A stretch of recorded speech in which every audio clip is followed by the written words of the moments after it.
What's going on YouTube? It's Teej, back again with another video, and today we are going over the one, the only Dane Brugler in his post-NFL Combine 2024 mock draft, and this is the second rendition of On the Clock, so we're going to go over Dane's mock, and then we're going to load it up into the PFF Mock Draft Simulator, and I'll give you a second round continuation. So that's basically the gist of what we're doing today. If you want to see more content in this vein, I highly recommend you go check out the first one that we did. Sorry, I'm just going to adjust the screen a smidge. All right, now let's go ahead and jump into it, starting with Caleb Williams going number 1 overall.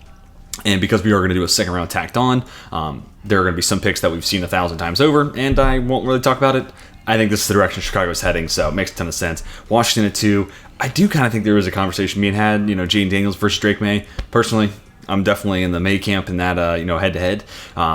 But I've heard some people talk about, Cliff Kingsbury offense, seeing how similar it is to that LSU offense from a year ago. I could see where maybe Jaden Daniels is their guy. I also think this is going to be a team that forces Chicago to say no to a trade offer at 1. Because I think in a perfect world, they'd get Caleb Williams back into the DMV area. So with all that fails, though, I think Drake May is the right pick. At 3, we get a trade for Jaden Daniels. Yeah, I'm really curious about New England. And not to give away too much of my mock that's coming out this weekend, but I have Jaden Daniels going 3. It's just, I think this is a spot that makes a lot of sense for a New England trade back, especially if they can, maybe flip with the Giants at 6 and get like a Joe Alt type. I could totally see where they want to land Joe Alt or one of those top receivers, a Roma Dunze maybe, or Malik Neighbors. So they're in a position where they're in a good spot. Like if they don't feel like they want to force themselves into drafting the third quarterback off the board. Like I can see a world where 1, maybe they're in the Justin Fields market. I think they're like I think they're like the 8th or 9th, maybe 10th longest odds. So like that's an interesting bet. Just if you're looking for something right there, it sounds like the Steelers are out. I think the Falcons are in on Kirk Cousins. Like I don't know. But if this team decides to go Justin Fields are out, or just looks at this rebuild as a 2-year job, they don't have to force themselves into drafting the third quarterback. And instead, Atlanta maybe could be that team, or a team like Minnesota at 11 or Denver at 12. There's a lot of different suitors. So New England, like I said, in a great spot. Cardinals then take Marvin Harrison Jr. I think this would irritate no Cardinals fans. So yeah, absolute slam dunk pick there. Bears, after moving back, they select Roma Dunze. Actually, this looks like a trade up. So I don't hate this whatsoever. In a perfect world, Chicago comes away with Caleb Williams and a Malik Neighbors or a Roma Dunze type. So even if it means moving up and you have to give up pick 75, I don't think that's too bad of an expense there. And for Los Angeles, makes a lot of sense. Get as many picks as you can. Giants add Malik Neighbors. I prefer them see them getting Odunze. But I also think Odunze with DJ Moore, to me, is like body-wise like an ideal fit versus, Neighbors and Moore. You don't have a whole lot of size there. So I think Odunze maybe the better, again, body compliment, but I don't know if that's Shane Waldron offense. Just let these guys run deep. And hey, look, if you're the Giants and you're Brian Dable, like I've said 1,000 times, Malik Neighbors, it reminds me a ton of Stephon Diggs. He just has a little bit more like downfield explosiveness, at least in the college. Diggs has certainly brought that in the NFL. Him plus Hyatt plus, if you bring back Saquon plus the running ability of Daniel Jones, like you can see a world where these deep threats really open up the middle of the field and make it easier for Jones to eat up some space with his legs, Darren Waller to eat up and be productive, Wan'Dale Robinson. So, even if you're drafting receiver 3 in this class, you're not doing too bad for yourself. Vikings up 4 spots, select J.J. McCarthy. I think that makes a lot of sense. Like I said in my last mock, where I had McCarthy going 8 to the Falcons, like he feels like a Sean McVay disciple. Those are the guys that I feel like are going to like J.J. McCarthy. So I'm looking at that, L.A. staff coming over to Atlanta, specifically Zach Robinson as the OC, from NFL quarterback too. And then Kevin O'Connell and the Vikings, another McVay disciple, former quarterback. Like I think those guys in specific make a lot of sense for McCarthy. I think in a perfect offseason, the Vikings would get Kirk back for a 1-year deal and then have J.J. McCarthy sit behind him. I just don't think Kirk is I don't think he wants to do 1 more year. I think he wants that, typical Kirk Cousins 3-year fully guaranteed deal. Patriots, exactly what I was talking about earlier. Joe Alt, this would be like a slam dunk scenario. If you're a Pats fan, like let me know. Other than Marvin Harrison Jr., like who's your ideal landing spot? I feel like a lot of people would say Joe Alt. That or of course like Drake May, Caleb Williams. Take QBs out of it. If you can land Marvin Harrison Jr. or Joe Alt, I think Pats fans would be super pumped about it. And you get the move down, like additional assets. Slam dunk. Chargers then Talise Fuaga. Yep, you get another top 100 pick, then a 5th rounder, and then you clean up right tackle. This feels like a Jim Harbaugh move for sure.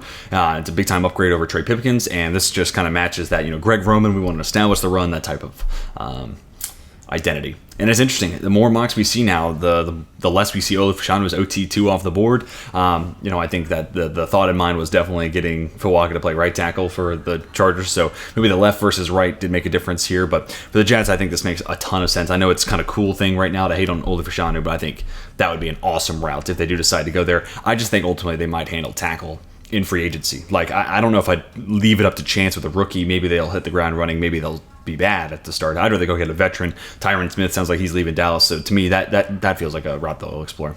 JC Latham to the Titans. He does feel like a Latham, Titans marriage. That does feel like a good landing spot for him. Feels like an identity fit for Tennessee. Also 340 pounds at the combine. Feels like a good weight for him. It felt like he got a little, I don't want to say overweight because, who am I to say anything, but felt like his playing weight his last year at Alabama was maybe a little too much. Got a little sluggish. I saw Matt Miller tweet about the same thing after he saw Latham weighed in at 340. So I echo the thoughts of ESPN's Matt Miller.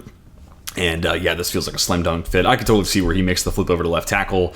If not, he's also a bona fide upgrade at right tackle for sure.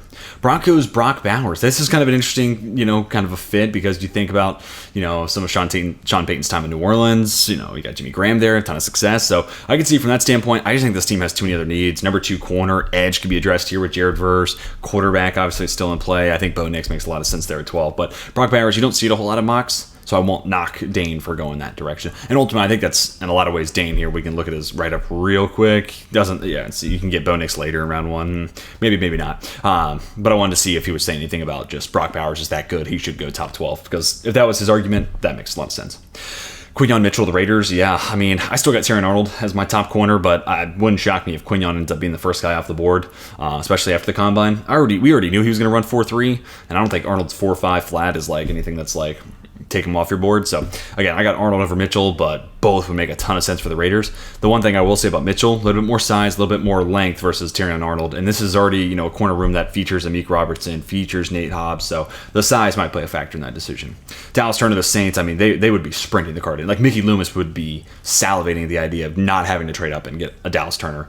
Right now, I think Turner's probably the first defensive player off the board. It's either him or Byron Murphy, but I will say, whichever one of them is not the first, at basically pick 8 for Atlanta, assuming they don't go quarterback like they did in this mock, there could be a little bit of a slide. Like after you get past pick 8, then it's like, okay, Byron Murphy makes sense at 13, could be in play here at 14 for the Saints, partner up with Brian Brzee, and then it's like, maybe Seattle, Miami then at 21, but they also got a ton of offensive line needs, and if it's not Turner at 8, it's like, okay, maybe New Orleans here, that could make sense, Seattle again, the Rams at 19. It's kind of interesting. If you're not the first defensive player off the board, if you're basically, if you're Dallas Turner and Byron Murphy goes first or vice versa, it's kind of interesting to think about how much you're going to fall.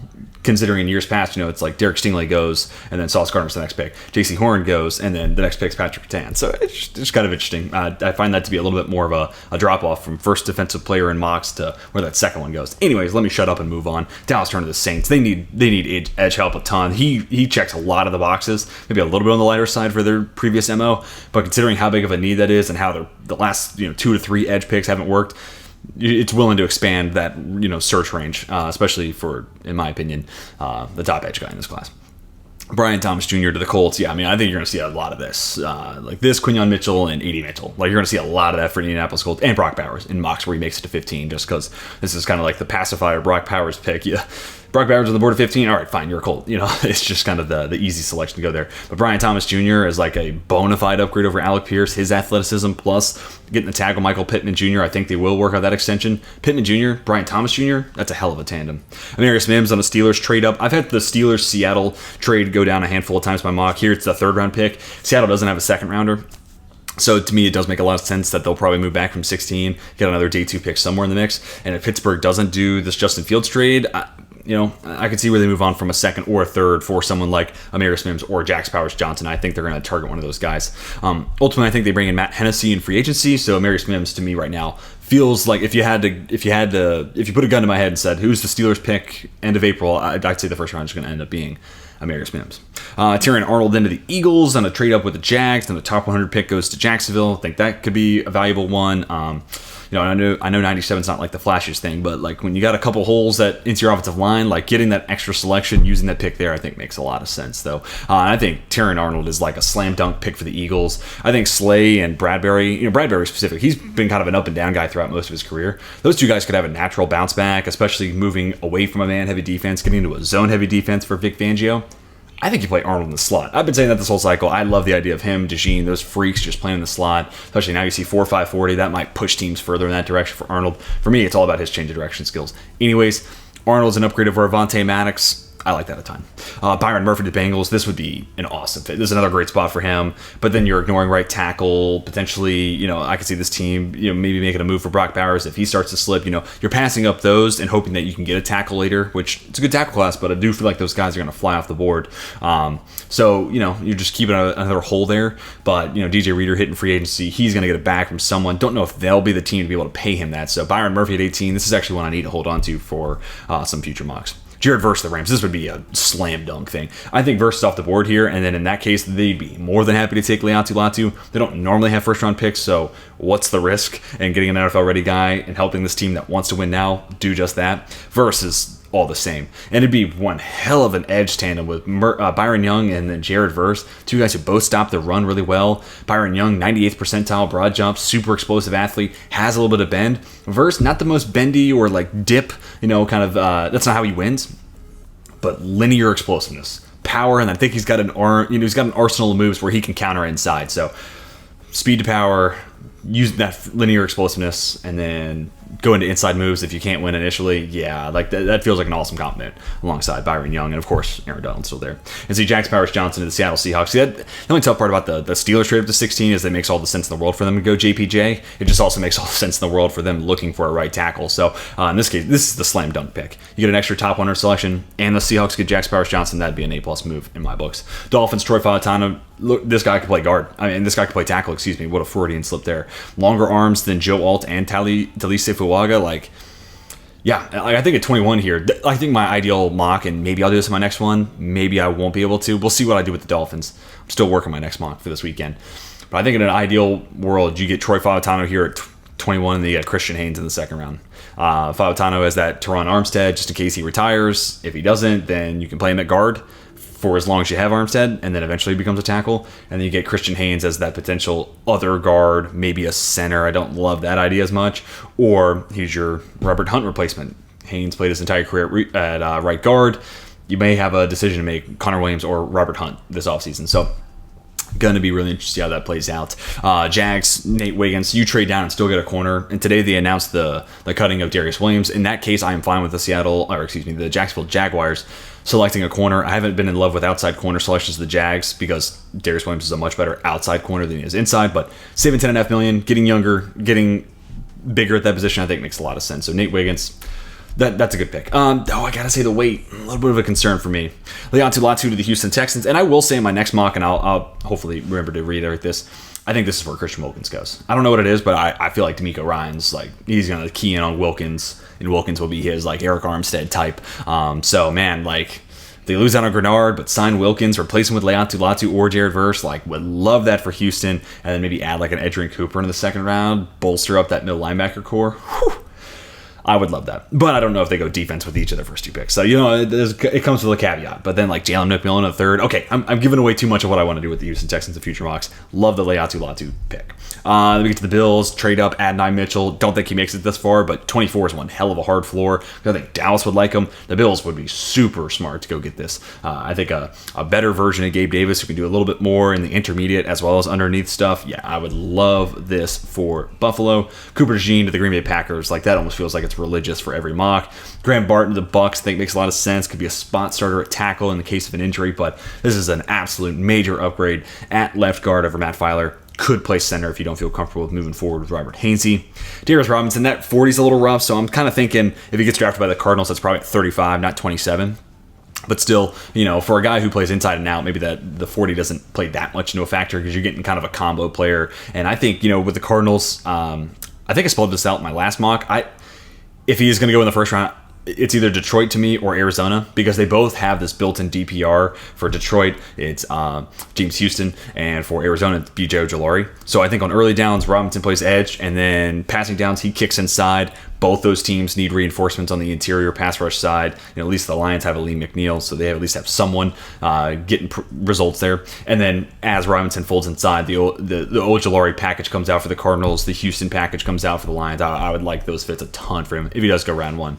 Cowboys trade down, get Tyler Guyton. Could be a guy that flips over to left tackle, wouldn't shock me, or he's an upgrade over Terrence Steele. So love that. That could be another team where Graham Barton makes a lot of sense. Troy Fautano, if he makes it there, I doubt it though. If they want Troy Fautano, I think they're going to have to move up and get him. Chop Robinson to the Lions. I mean, what a combine he had. He's going in the first round. Like that fit a ton. He's going to need to get coached up just from an actual pass rush technique side, but man, he's got the goods everywhere else. Ladd McConkey to the Carolina Panthers. Oh, I almost spilled the beans for my weekend's mock here. So I like Ladd McConkey going 30. We will leave it at that. The Panthers, I've had Ladd McConkey go to the Panthers a ton in previous mocks, and to me, it's just Adam Thielen, but we got a restart button. Awesome. But also way more vertical speed than Thielen ever had. Cool. It's Thielen plus, and you're resetting the window, basically. Jordan Morgan of the 49ers. He could play right tackle, potentially. But I actually like the idea, and I don't know if Dane's got it right there.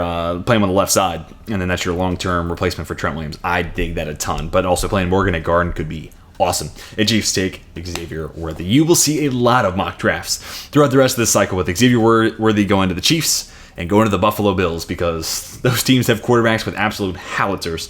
And I would say the Chargers in the second round, but he's probably not making it that far. And I would say the Titans in the second round, but he's probably not making that far after running 4-2-1. So, man, I really like the mock from Dane. To me, he's on the Mount Rushmore of draft analysts. You gotta see what they're talking about and see what they're hearing, because you put these mocks together with what you're hearing, not what you see. I mean, you can do it to an extent, but if you want to do it right up to the NFL draft, you want to try to be predictive, he's one of the four guys you gotta be tapped into. So love Dane Brugler, love the work he does, like this mock a ton, and so much so, let's go ahead and jump into the PFF mock draft simulator, and let's add a second round onto it. All right, awesome. We've got everything loaded into the mock draft simulator, and there's actually two more picks that I forgot to talk about in Dane Brugler's latest mock, so I actually do want to just go ahead and showcase that real quick. So Kingsley Suamataia is going to be our pick here at 33, and then Godspeed. Hopefully I remember 54, Ricky Pearsall. So now let's go ahead and let's jump into this mock draft, and let's go ahead and kick it off, obviously, with Kingsley Suamataia. I guess a long-term piece to potentially, Ronnie Stanley's had a hard time staying healthy, but also Morgan Moses towards the end of his tenure in Baltimore. Okay, cool. Now we get to the real fun. So we had the New England Patriots take Joe Alt at pick number 8. You could go quarterback here. Bo Nix is still available. And, they did mention that in the write-up. I don't hate that. To me, it feels like, hey, if we're going to go that way, make it a 2-year rebuild. Keon Coleman, because of that, has a lot of I kind of want to do this. But Dane did mention Bo Nix in the write-up, so I'll make this Bo Nix. But I could totally see where New England's nah, it's okay. We'll reassess next year. All right, Arizona Cardinals. It was Darius Robinson, and it was Marvin Harrison Jr. at 4. Man, if they didn't go D-Rob already, you still could go Johnny Newton, but what's the corner room looking like? Yeah, I think this is a slam dunk Kool-Aid McKinstry spot. Then we get to the Washington Commanders. Peyton Wilson makes a lot of sense here. Edge and offensive tackle also in play. Could go Dominic Pooney. Could go to the edge group. Braswell, Adisa Isaac, Marshawn Nealon, Braylon Trice. Patrick Paul. Kind of feels like Patrick Paul is probably just the move here. Let's go ahead and get that length there at left tackle. Chargers trade down. They went right tackle. Can we get him, kind of a do-everything receiver? Keon Coleman as your Mike Williams replacement. Boom. Trade Mike Williams to someone. I don't know who. I'm trying to think. If you got a good Mike Williams landing spot, let me know. I've been kind of stooling over that over the last couple of days, trying to think about that for future mocks. All right. The Tennessee Titans, they went J.C. Latham in the first round. Could we get them a receiver? Ooh, Roman Wilson, kind of call him a name. Troy Franklin, I don't think is a bad shout. Gotta save Ricky Pearsall. Sure. I don't Troy Franklin I don't love as much. Honestly, I'd take Roman Wilson over him. I just would. Pair him with D-Hop, Treylon Burks. Yeah, I dig that a ton. Okay, Giants. Need a reminder. What did our Giants do? Neighbors. Okay, cool. Let's see if we can go offensive line here. And I'm just like looking at Johnny Newton just steadily and continuously fall down this board. Any left guard options? Other than Pooney, not the best that are available. Could this be a Michael Penix spot? I don't love Penix. Man, I don't know. Not with that offensive line. Struggling here. Corner could go back to that well. We got Adoree Jackson as a free agent. Do we want to go that route? Pair up Deonte Banks with one of these guys? Man, can you guys tell him I'm struggling? This would be a great Pearsall spot. It really would be. Great Pearsall spot, but we got to save that one. I'll go Dominic Pooney.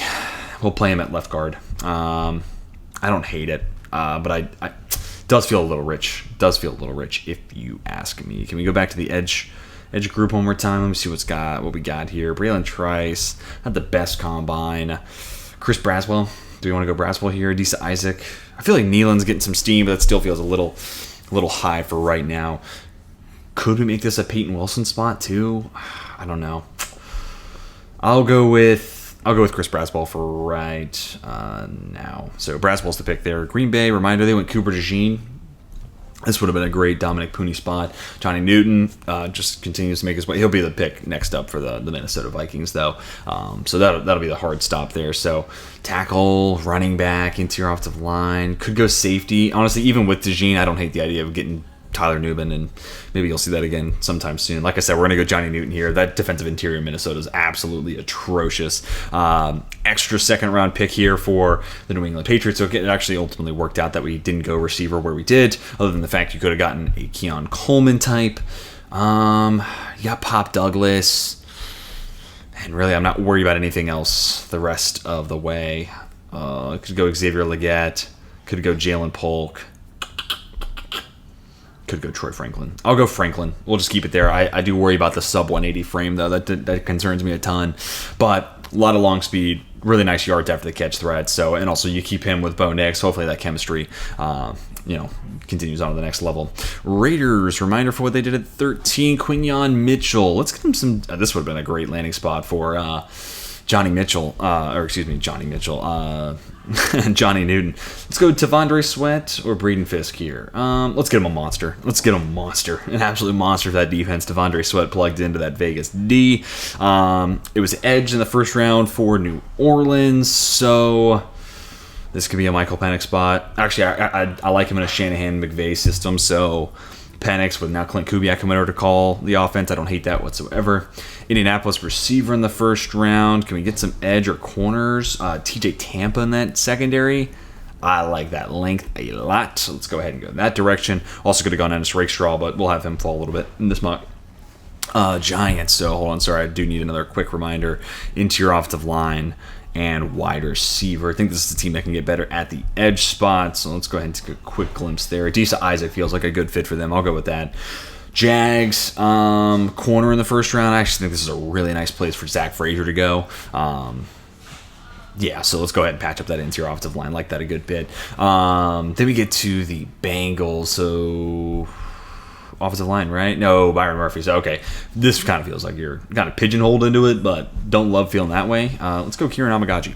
Or Karan Amegaji. Sorry. Going off that athletic pronunciation. So, I like him a ton. I think he's a good sleeper. I've mocked him to the Bengals a ton in other mock drafts. Then we get to the Eagles. It was corner in the first round. Any project offensive lineman we could give them? That would have been a good spot for Amagaji to go.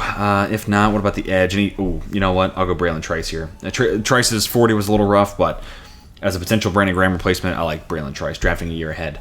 Rams, reminder, Jared Verse. How could I forget? I love that pick. Love. Could go developmental interior offensive lineman. Could also go to the corner well. Kamari Lassiter, natural to the position, like that a ton, bolstering up that outside. Steelers, this would have been a great Zach Frazier spot for sure. Also could see this being a Peyton Wilson spot. Just looking, don't love the remaining center value at this point in the draft. Could go corner. Corner's probably the move, honestly. Sam Still, Ennis Rakestraw. Max Melton. I don't like Melton more than these other guys, but Max Melton's a name to keep your eye on, especially now that it looks like with that arm length he could play outside. I'm comfortable with Mike Sammer still. Just have him be like our sloppy, our new Mike Hilton in a lot of ways. I think that makes a lot of sense. I already said it earlier. I'm going to do it here. I'm going to go, you got Fautano earlier, so I'm going to go Christian Haynes here for the Miami Dolphins. We're just going to keep patching up that offensive line. Then we get to the Eagles here. Now I'll go Peyton Wilson. This team needs to get better at linebacker, and Wilson right now is easily the best linebacker in the class. I remembered Ricky Pearsall is going to be the pick here for the Cleveland Browns. So shout out to Dane Brugler. That basically does it. Love what Dane did in this mock. And dude, if Pearsall makes it to 55, that's crazy. I don't think he's got a shot after the combine he put up. Cowboys, what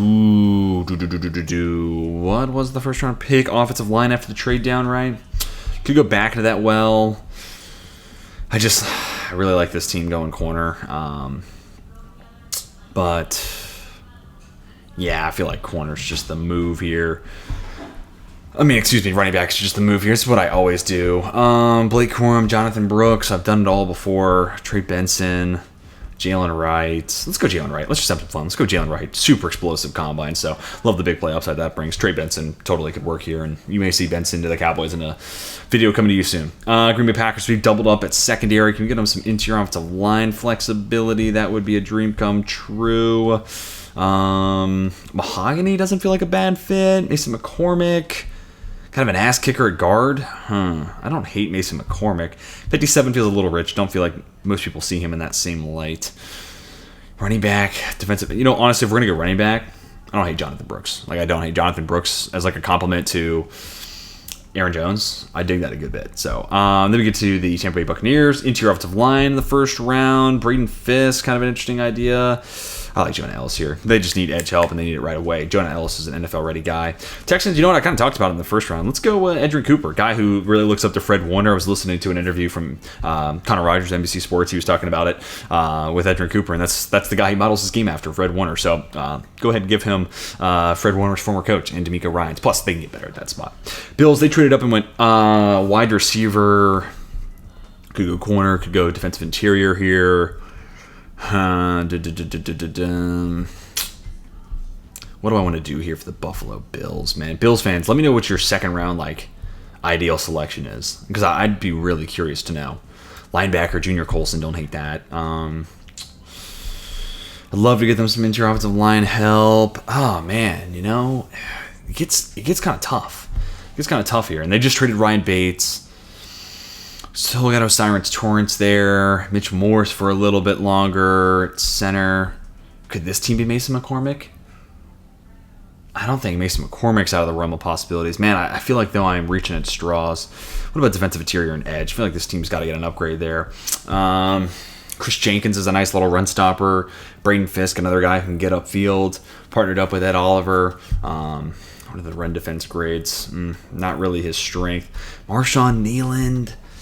Brandon Dorless, maybe they can move him across the defensive line. Oh, man, I am just not loving where I'm at right now with the Buffalo Bills, so in all honesty, this is a great trade down spot. I think I've talked myself into Marshawn Nealand. He's kind of that fringe late second, early third guy right now, but underrated athlete when it comes to bend, but really long, great power. Love to get off at the line of scrimmage. Hopefully Von Miller's better next year, but if he's not, you need someone else who could step up. So Nealon, don't know if it's going to be right away, but maybe it could be. And to me, I don't know, at least 2-3 years down the line. Him plus Russo, a lot of length, like that tandem. All right, let's get to the Detroit Lions. Quick reminder for what they did. They went Chop Robinson in the first round, so I'm really looking at corner here. Ennis Rakestraw feels like a guy that they would like. I also feel like Renardo Green's being a little slept on. Really nice Shrine Bowl showing, so like that fit. Ravens, it was a trade back. Then they went offensive line. Can we get him a man-beating receiver? Jalen Polk? I don't hate Jalen Polk there. I like that a ton. Guy, just when a team's going man coverage, you can trust that guy to get open. I like Jalen Polk, specifically against press. He's got a little more physicality. You're probably playing him in the slot, but also close to 50-50 inside-out snap alignment at Washington this year. All right, San Francisco. It was Jordan Morgan in the first round. Honestly, don't hate doubling up there. Mahogany Van Pran, I don't know if they're necessarily the fit. Zinter, McCormick, What about tackle? What other guys are potentially here or there? Christian Jones, Blake Fisher. It's a little bit of a reach, but Blake Fisher in San Francisco he'd be no worse than Colton McKivitz with a lot more upside. He's kind of the weird case. I don't know why Notre Dame wasn't able to get more out of him, because he's definitely their type to develop. So kind of a weird occurrence there. And then we get back to the Kansas City Chiefs. They went wide receiver in the first round. Braden Fisk to go with Chris Jones. I don't hate that. or do we want to go tackle? I feel like defensive interior or offensive tackle here make the most sense to me. Christian Jones is still being slept on post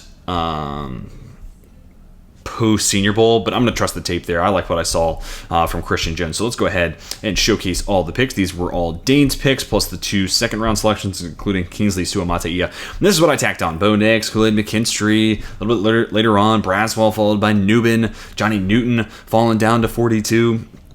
I really like the Mike Sainristil pick for my Pittsburgh Steelers. Peyton Wilson would be a huge upgrade for the Philadelphia Eagles. Edrin Cooper would be a fun addition to Houston. Was really scrapping at the bottom of the barrel there for Buffalo. Again, if you're a Bills fan, let me know what your second-round preference is. Blake Fisher, probably a little bit of a reach, but man, I could see that guy really having his potential unlocked there in San Francisco. And then Christian Jones, hopefully finding an upgrade over Donovan Smith in Kansas City. But guys, let me know what you think about this episode of On the Clock. What you think about Dane Brugler's latest mock draft, and what would you give as a grade for the second round continuation that I tacked on to the end of it. So did you like Dane's picks? Did you like my picks? Ultimately, who's your favorite team? And did you like the haul that you got in this two-round quote unquote mock draft? Love to hear your thoughts down below in the comment section. That's gonna do it for me. Hope you all have a fantastic rest of your day. And until next time, my name is Teach, and I'm signing off.